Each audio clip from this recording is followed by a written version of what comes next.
सहायक स्वामी सखा, तुम ही सबके रखवारे हो।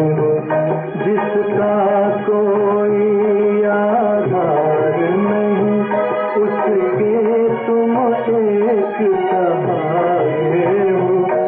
तुम्हार सहायक स्वामी सखा, तुम ही सबके रखवारे हो।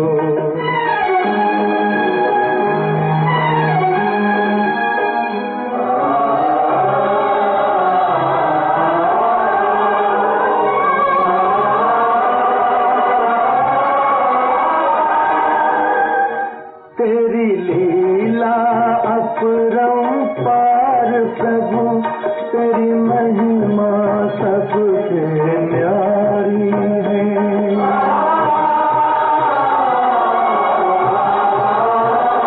जब जब धरती पर पाप बढ़ा, तूने हीर खुदा ठारी है। इस जीवन के अंधियारे में बस एक तुम ही उजियारे हो।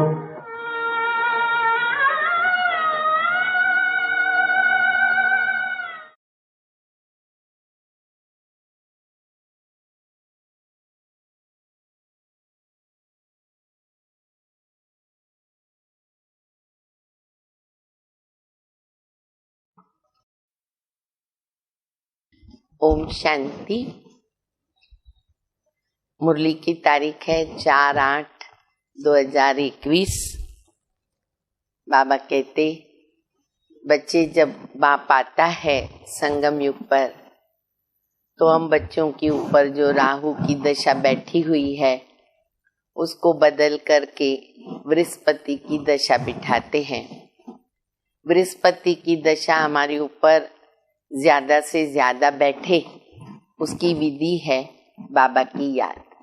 जितना जितना बाबा की याद हमारी अच्छे से बढ़ती जाती है, उतनी उतनी बृहस्पति की दशा हमारे ऊपर अच्छी तरह बैठती है और वो हम चढ़ती कला में आगे बढ़ते जाते। सारे कल्प में एक ही बार बाबा आते हैं, ये दशा बिठाते हैं और आधा कल्प ये दशा हमारे ऊपर रहती है।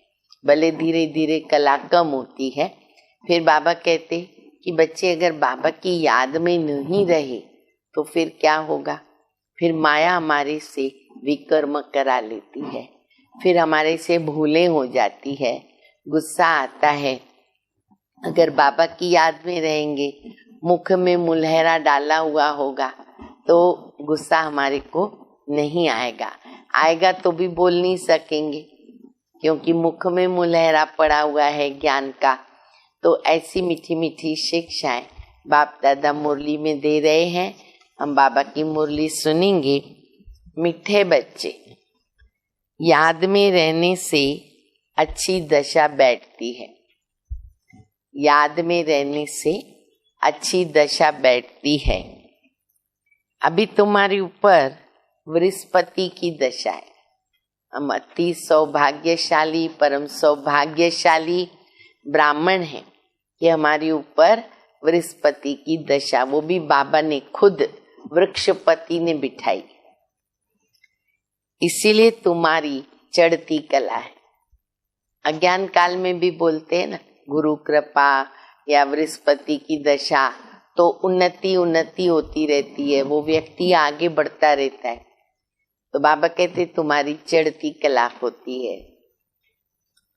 प्रश्न है, यदि योग पर पूरा अटेंशन नहीं है, यदि योग पर पूरा अटेंशन नहीं है तो उसकी रिजल्ट क्या होती है? तो उसकी रिजल्ट क्या होती? निरंतर याद में रहने की युक्तियां क्या है? बाबा की याद ज्यादा से ज्यादा रहे, उसके लिए क्या युक्ति रचे? उत्तर है, अगर योग पर पूरा अटेंशन नहीं है, पहला एक प्रश्न में 2 प्रश्न थे, पहले प्रश्न का जवाब बाबा दे रहे। अगर योग पर पूरा अटेंशन नहीं है तो चलते चलते माया की प्रवेशता हो जाती, क्योंकि माया को पूरी मार्जिन मिलती है हमारे पर चढ़ने की, हमारे अंदर प्रवेश करने की। बाबा की याद की कमी है तो माया की प्रवेशता हो जाती, फिर गिर पड़ते हैं, देह अभिमानी बन जाते तो अनेक भूलें करते रहते। ये परिणाम होता। देह भान में आते, देह भान क्या कराएगा? भूलें कराएगा। माया उल्टे कर्म कराती रहती है, एक के पीछे एक हमारे से गलत काम हो जाएंगे, यहाँ तक पतित बना देती। इतना भी माया हमारे से विकर्म करा लेती है अगर बाबा की याद भूलती है तो। अब दूसरे प्रश्न का जवाब बाबा दे रहे, क्या युक्ति है? निरंतर याद में रहने के लिए मुख में मुहलरा डाल दो, क्रोध नहीं करो। मुंह में कुछ पड़ा होगा, बोल नहीं सकते हैं, तो बाबा कहते मुख में मुहलरा डाल दो, क्रोध नहीं करो, देह सहित सब कुछ भूल करके मैं आत्मा हूं, परमात्मा का बच्चा हूं, ये अभ्यास करो। आत्माभिमानी का अभ्यास, बार बार मैं आत्मा शिव बाबा का बच्चा हूं। योग बल से क्या क्या प्राप्तियां होती है उनको स्मृति में रखो, याद करते रहो। बाबा की याद से कितने फायदे होते हैं। गीत सभी ने सुना, ओम नमो शिवाय। इस गीत में एक्यूरेट बाबा की महिमा है, ओरिजिनल परमात्मा की महिमा कि पितु मात सहायक स्वामी सखा तुम ही सबके रखवाले हो, जिसका कोई आधार नहीं उसके तुम रखवाले हो। ओम शांति। मीठे मीठे रूहानी बच्चों ने अपने रूहानी बाप शिव बाबा की महिमा सुनी।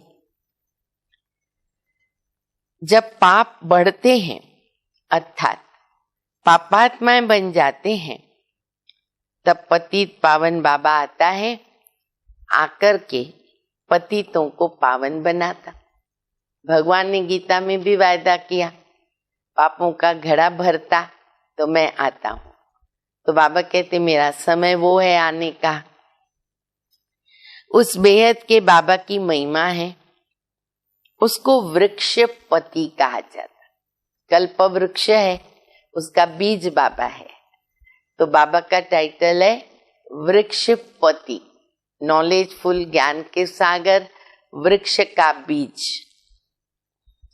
इस समय बेहद के बाबा के द्वारा बेहद की दशा वृषपति की तुम्हारे ऊपर बैठी हुई है। खास और आम, ये दो शब्द है ना, खास और आम, इनका भी अर्थ यहीं सिद्ध होता है। बृहस्पति की दशा खास भारत जीवन मुक्त बनता, अर्थात अपना स्वराज्य पद पाते, क्योंकि सच्चा बाप जो है, जिसको ट्रुथ कहते, वो आकर हमको नर से नारायण बना देता, और बाकी दूसरे जो भी हैं नंबरवार, वो अपने अपने धर्म के सेक्शन में जाकर बैठते हैं और आएंगे भी नंबरवार। तो खास भारत और आम सारी दुनिया, जिसमें सभी धर्म की आत्माएं आ जाती है। तो बाबा कहते भारत को खास मिलती है जीवन मुक्ति, और बाकी सब आत्माएं मुक्ति में चली जाती हैं।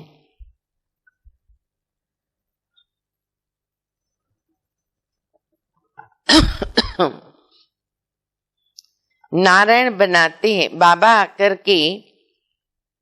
हम बच्चों को बाकी जो नंबरवार अपने अपने धर्म के सेक्शन में हैं, वो जाके वहां बैठते। कलयुग अंत तक फिर वो आते रहते, जैसे जैसे उनका पार्ट होता है वैसे नीचे उतरते हैं।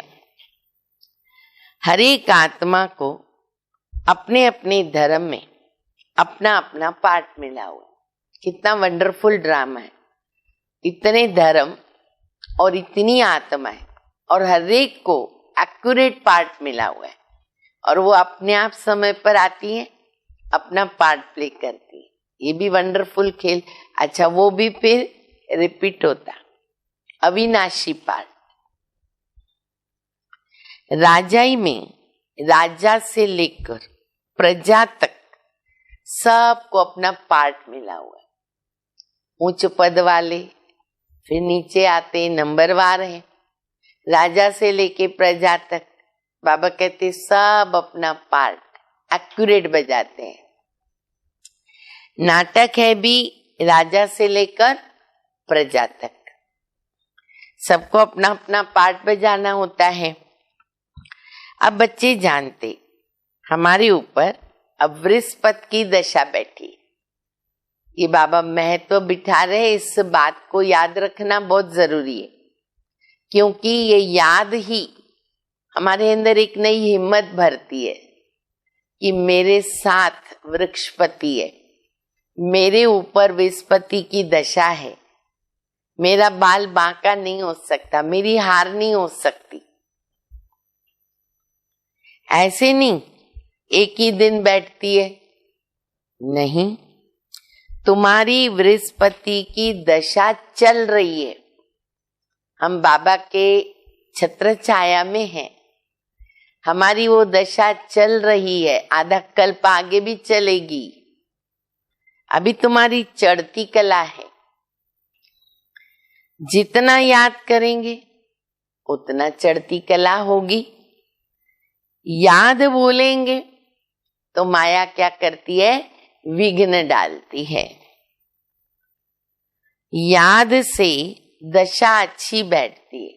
बाबा को याद करेंगे, वो दशा जो है ना, उसके अंदर एक पावर आ जाती है, बैठती जाती है अविनाशी रूप से। अच्छी तरह याद नहीं करेंगे तो फिर गिरेंगे जरूर, फिर कुछ ना कुछ भूलें हो जाएगी। बाबा ने समझाया है ड्रामा अनुसार, सब धर्म वाले जो भी हैं एक दो के पिछाड़ी पाठ बजाने के लिए आते हैं।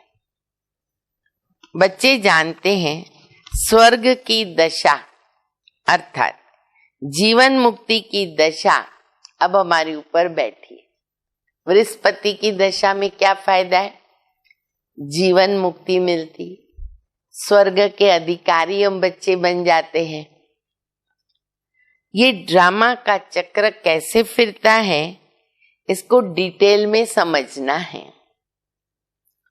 ये सृष्टि ड्रामा का चक्र खास भारत के ऊपर बना हुआ है। बाप भारत में आते हैं, गाया हुआ है, आश्चर्यवत सुनंती कथंती फिर भागंती। वो भी ड्रामा में नूंद है।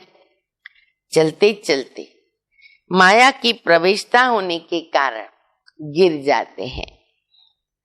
पूरा अटेंशन नहीं देते। किस बात पर अटेंशन नहीं देते, बाबा कहते योग पर। अलबेले रहते, दे भान में रहते, नहीं चलेगा।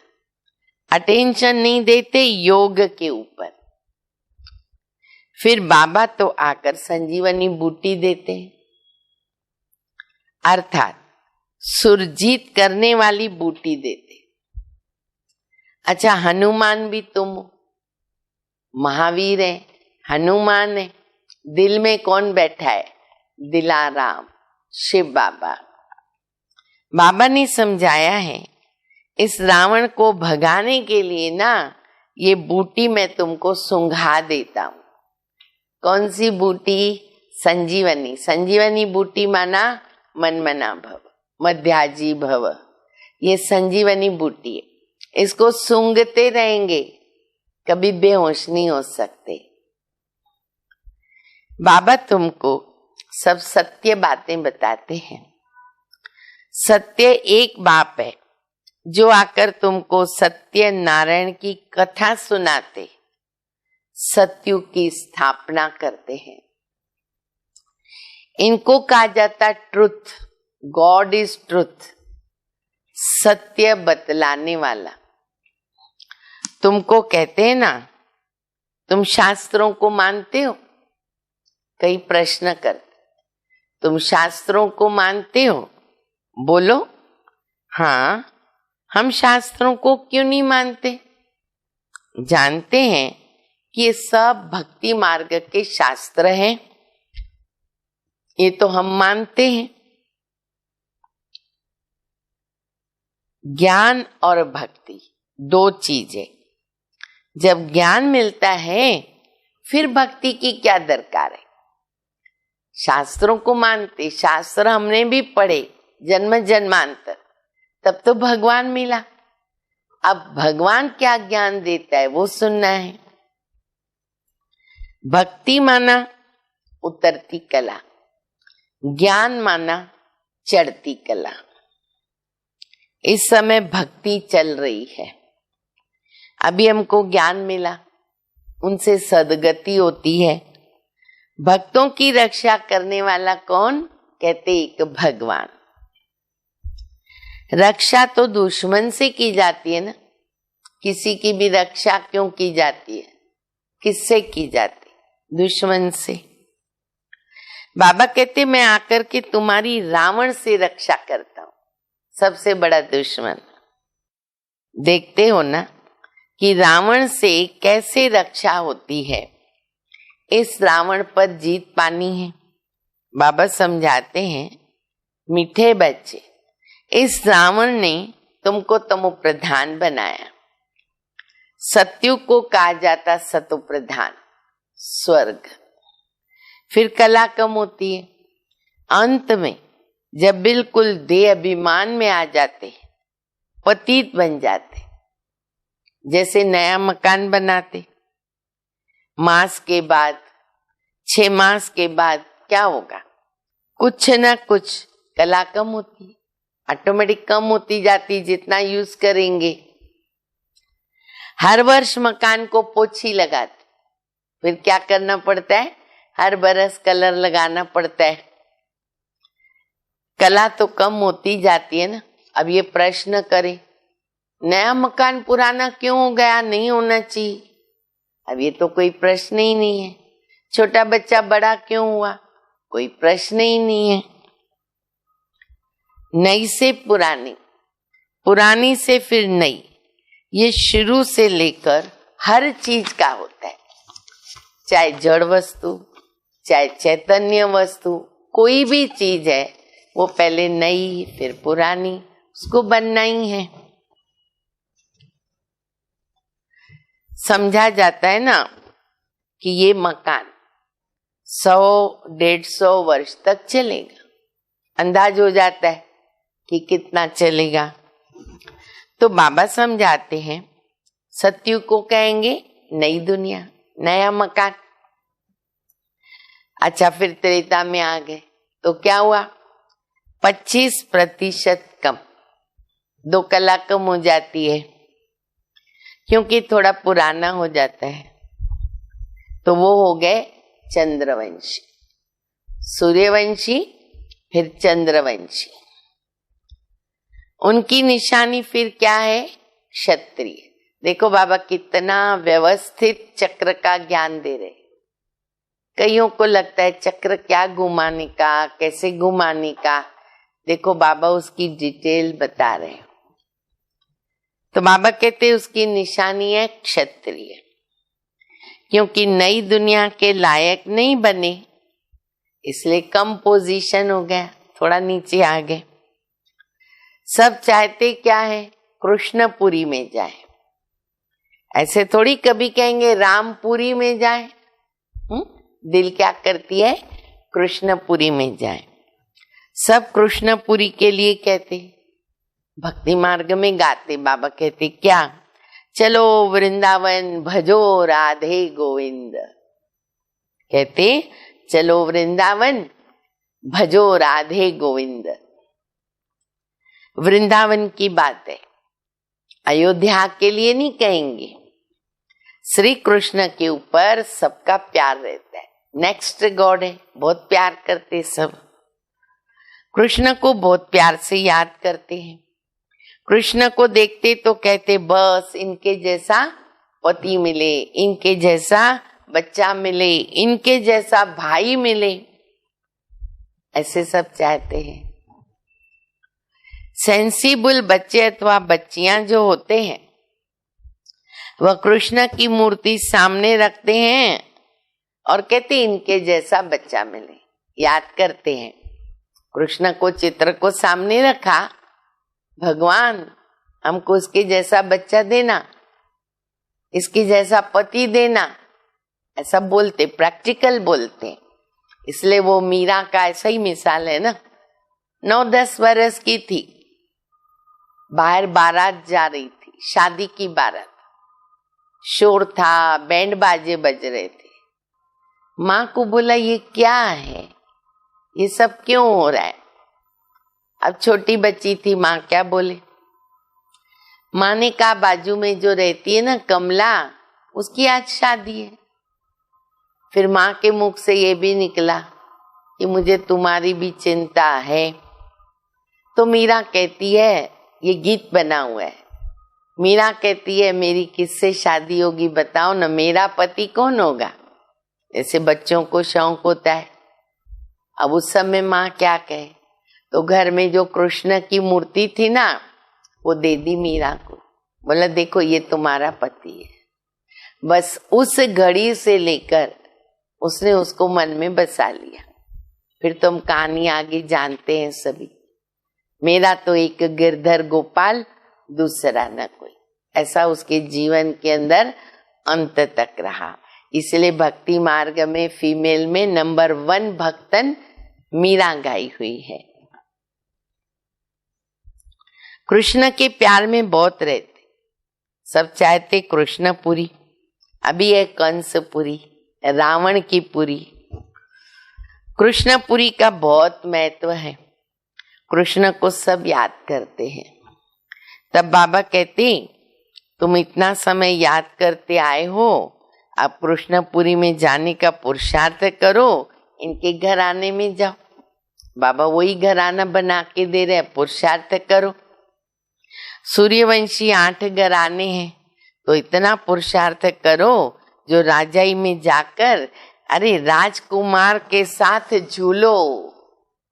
इतना अच्छा बाबा हमको हमारा भाग्य बना के दे रहे, कृष्ण के साथ झूलो, रास करो। अब ये तो समझ की बात है। बाबा कहते बच्चे जितना हो सके मन मनाओ, उसका ये पुरुषार्थ है। याद में न रहेंगे तो गिर जाएंगे। ज्ञान कब गिराता नहीं है, पर याद नहीं करेंगे ना तो गिर पड़ेंगे। इस पर अल्लाह अवलदीन हातमताई के नाटक भी बने हुए हैं। याद में रहने के लिए ना मुख में मुहलरा डाल देते थे। कहानी के अंदर बताते हैं किसको क्रोध आया तो बोल पड़ते हैं, इसलिए कहते मुख में कुछ डाल दो, बात नहीं करे तो क्रोध आएगा ही नहीं। तो बाबा कहते बच्चे कभी भी कोई पर क्रोध नहीं करो, परंतु इन बातों को पूरा न समझ करके शास्त्रों में क्या क्या कुछ कुछ डाल दिया। बाप यथार्थ बैठ समझाते हैं, बाप जब आवे तो समझावे। जो होकर जाते उनकी महिमा गाई जाती है ना, जो अच्छे कार्य करके जाते। टैगोर झांसी की रानी होकर के गई, उनके फिर नाटक भी बनाते हैं। अच्छा शिव भी होकर गया, शिव जयंती तो मनाते हैं, परंतु शिव कब आया क्या करके किया वो तो पता नहीं। वो सारी सृष्टि का बाप है, जरूर आकर सबको सदगति दी होगी। इस्लामी बौद्धि आदि जो भी धर्म स्थापन करके गए सबकी जयंती मनाते हैं। तिथि तारीख सभी की है, सबका एक्यूरेट तिथि तारीख है। इनका पर किसको पता नहीं, शिव बाबा का। कहते क्राइस्ट से इतने वर्ष पहले भारत पैराडाइज था। स्वास्तिका बनाते तो पूरे 4 भाग बनाते, 4 युग है, आयु भी तो कम ज्यादा नहीं, इसलिए 4 भाग एक जैसा बनाते, सरखा बनाते। जगन्नाथपुरी में चावल का हंडा बनाते, पूरे 4 भाग, उसके 4 भाग करते। बाबा कहते ये भक्ति मार्ग की अगड़म बगड़म कर दिया, खिचड़ी बना दिया। बाबा कहते देह सहित सब कुछ भूल जाओ, मैं आत्मा हूँ, परमपिता परमात्मा का बच्चा हूँ, बस ये अभ्यास रखो। बाबा स्वर्ग का रचयिता है, जरूर हमको स्वर्ग में भेजा होगा, नरक में तो नहीं भेजेंगे ना। बाप किसको भी नरक में तो नहीं भेज सकते। पहले पहले तो सब सुख भोगते हैं, पहले सुख पीछे दुख। बाप तो सबका दुख हरता सुख करता है। आत्मा पहले सुख में आती फिर दुख में आती। विवेक कहता है हम पहले सतो प्रधान फिर सतो रजो तमो में आते। मनुष्य भी समझते हैं, विलायत वाले ना सेंसिबल है, पीछे आते हैं ना। वहां तो बॉम्ब शादी ऐसे बनाते हैं फट से खलास हो जाएंगे। जैसे आजकल मुर्दे को बिजली पे क्या करते, खरम फट से 2 मिनट में पूरा शरीर जल जाता है, नहीं तो लकड़ियों में कितने घंटे लगते हैं। ऐसे बॉम्ब फेंकने से आग लगेगी, मनुष्य झट खत्म हो जाएंगे। भंबोर को आग लगेगी। तूफान ऐसे आते जो गांव के गांव खत्म हो जाते। फिर उस समय कोई ऐसा प्रबंध नहीं रहता है जो बचाव कर सके। अब तो मिलिट्री फलाना मंगाया, नेवी वाले आए, ये हुआ वो हुआ, अब कुछ समय ही नहीं रहेगा। विनाश तो होना है, पुरानी दुनिया खत्म होनी है। गीता में वर्णन है, बाप ने समझाया है, यूरोप वासी बॉम्ब्स ऐसे छोड़ेंगे जो पता ही नहीं पड़ेगा। तुम बच्चे जानते हो कल्प पहले भी विनाश हुआ था और अभी होने वाला है। तुम भी कल्प पहले मुआफक पढ़ रहे हो। धीरे धीरे झाड़ वृद्धि को पाता है, वृद्धि होते होते फिर स्थापना भी हो जाएगी, बाबा का कार्य पूरा हो जाएगा। माया के तूफान बहुत अच्छे अच्छे फूलों को गिरा देता है। योग में पूरा नहीं रहते हैं ना तो माया विघन डालती, अच्छे फूल भी मुरझा जाते। बाप का बच्चा बनकर पवित्रता की प्रतिज्ञा किया और फिर अगर विकार में गया, नाम बदनाम हो जाता, फिर धक्का बहुत जोर से आता है, बहुत नुकसान होता है।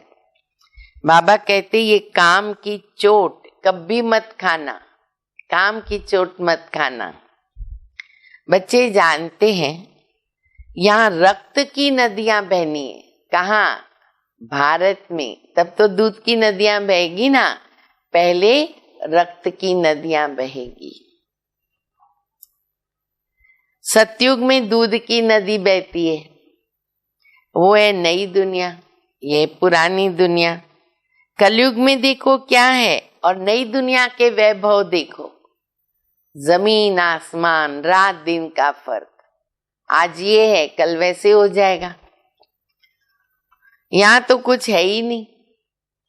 बच्चियां साक्षात्कार में जाके देख के आती, बाबा सब दिखा देते, महल नदी झूले बगीचे। सूक्ष्म वतन में सूबी रस पिया, ये किया वो किया, पर ये सब क्या है? साक्षात्कार। बतलाते क्या मूल वतन में जाते, बाबा वैकुंठ में भेज देते। अब ये सब साक्षात्कार ड्रामा में नोंद है, इनसे मिलता कुछ भी नहीं है। बहुत बच्चियां सूक्ष्म वतन में जाती थी, सूबी रस पीती थी, वो आज नहीं है। उसमें भी कोई ऐसा मिसाल है? अच्छे अच्छे फर्स्ट क्लास बच्चे गुम हो गए। बहुत ध्यान दीदार में जाने वालों ने जाकर शादी भी कर ली है। हर प्रकार के मिसाल है बाबा की दुनिया में। वंडर लगता है माया कैसी है, तकदीर पलट जाती है पूरा। बहुतों ने अच्छे अच्छे पार्ट भी बजाए, बहुत मदद किया, आईवेले में इमरजेंसी में मदद किया, वो भी आज नहीं है। बाबा कहते माया तुम ना बड़ी जबरदस्त हो, माया से तुम्हारी युद्ध है। इसको कहते योग बल की लड़ाई है। योग बल से क्या प्राप्ति होती किसको पता नहीं। सिर्फ भारत का प्राचीन योग कहते हैं। मीठे मीठे बच्चों को योग के लिए समझाया जाता। प्राचीन राजयोग गाया हुआ है। जो भी फिलोसोफर आदि हैं, ये स्पिरिचुअल नॉलेज तो कोई में है नहीं ना। रूहानी बाबा ही है ज्ञान का सागर।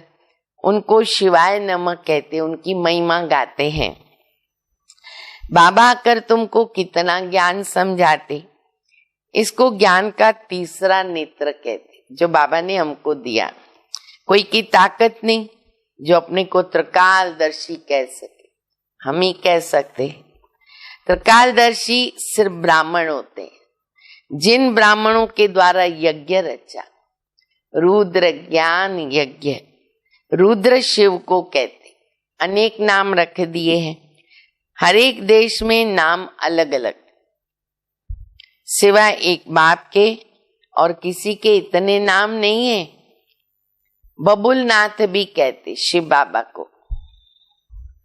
बॉम्बे में वहां बहुत मेला लगता है, अर्थ तो कुछ समझते नहीं। बाप बैठ समझाते हैं। उनका राइट एक्यूरेट नाम शिव बाबा। व्यापारी लोग क्या करते, बिंदी शिव को कहते, बिंदी करते फिर बोलते शिव। 1 2 गिनती करते हैं ना, तो 10 पर आएंगे तो कहेंगे शिव। कितना एक्यूरेट यादगार है। बाबा कहते मैं हूं बिंदी स्टार। बहुत लोग ऐसे डबल तिलक भी लगाते हैं ना, माता और पिता 2 का यादगार। ज्ञान सूर्य ज्ञान चंद्रमा की निशानी है। वो अर्थ नहीं जानते। तो बाबा योग पर समझा रहे थे कि योग कितना मशहूर है। अब तुम बच्चे योग अक्षर है ना छोड़ दो, क्या बोलो, बाबा को याद करो। बाबा कहते योग अक्षर से समझेंगे नहीं ना, बाप को बहुत याद करना है। उनको साजन कहते। वो आके पटरानी बनाते हैं ना। विश्व की राजधानी का वर्षा बाबा देता। सतयुग में 1 बाप होता है, भक्ति में 2 बाप होता है, ज्ञान मार्ग में 3 बाप हो गए हमारे। कितना वंडर है। अब तुम अर्थ सहित जानते हो। इसको बोलेंगे 3 बाप, सोचेंगे पता नहीं इनका दिमाग खराब है। बाबा ने बताया तब समझा। सतयुग में है सब सुखी, इसलिए पारलौकिक बाप को जानते नहीं। अब तुम तीनों बाप जान गए, तीनों के बच्चे भी बन गए, वर्षा भी ले रहे।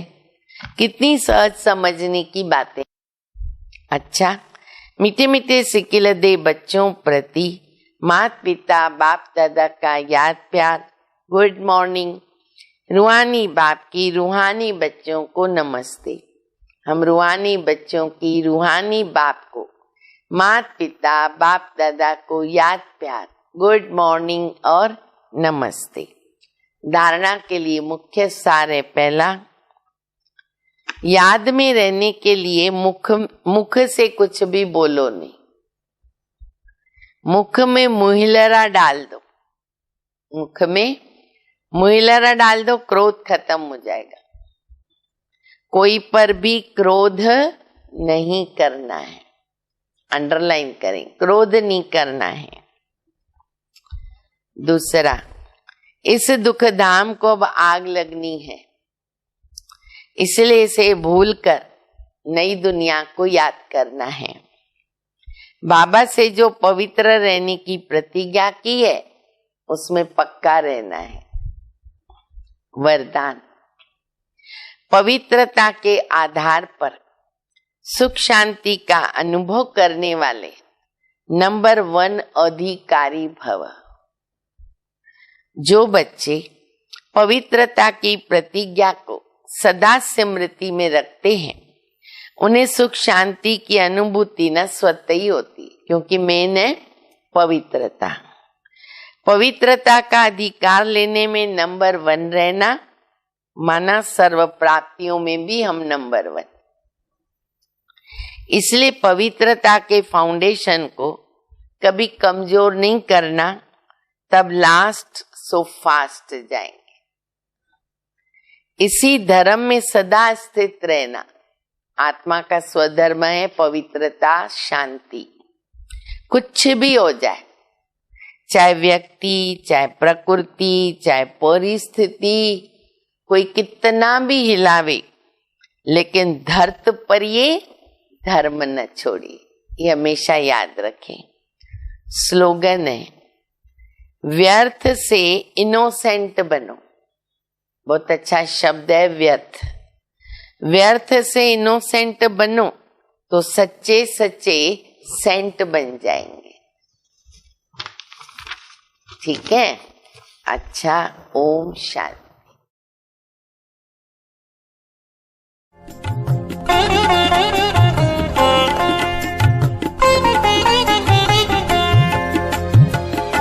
अनुरागी मन उड़ता जाए, अनुरागी मन उड़ता जाए, अपने वतन की ओर। अनुरागी मन उड़ता जाए, अनुरागी मन उड़ता जाए, अपने वतन की ओर।